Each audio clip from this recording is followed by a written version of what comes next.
quite the time to be in D.C. Oh, incredible. Yeah, I was. I'm Linda Deutsch. I was a special correspondent with the Associated Press for 48 years. The first big trial I ever covered was the Manson trial, oddly enough.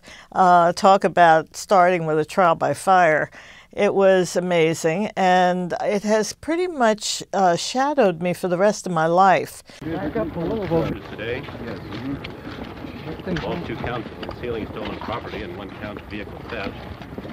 We haven't heard the evidence. It was kind of a perfect storm of factors for a big story. It involved celebrities. It involved murder in a very bizarre way, very strange murder, very violent, very vicious.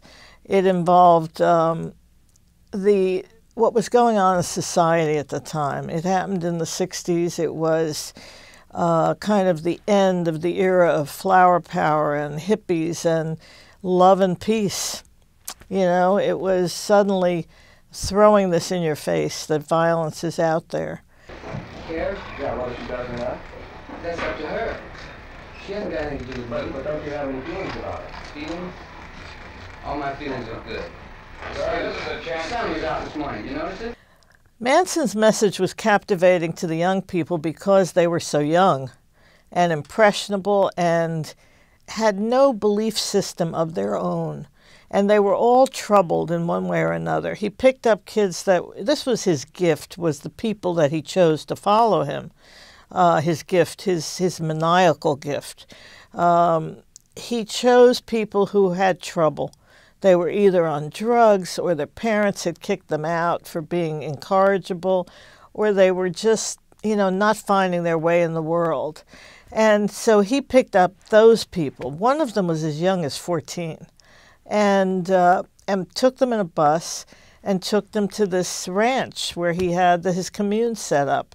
And his message to them was, your parents didn't want you, they didn't do anything for you, I'm going to do everything for you.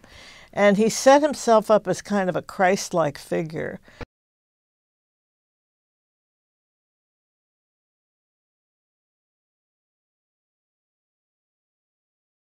With the Manson trial, it suddenly seemed it was not safe anymore. You weren't going to go into the streets and sleep on the streets and, be a hippie. It did seem like the end of the whole philosophy that was coming to bear on the United States. And now we were afraid.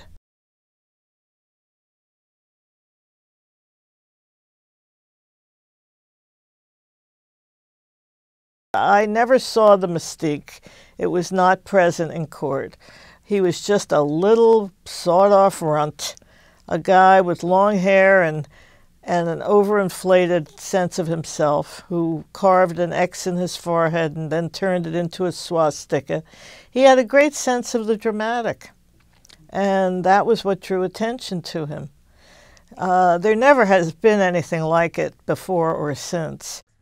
Oh yeah, it's very exciting, but it's one story.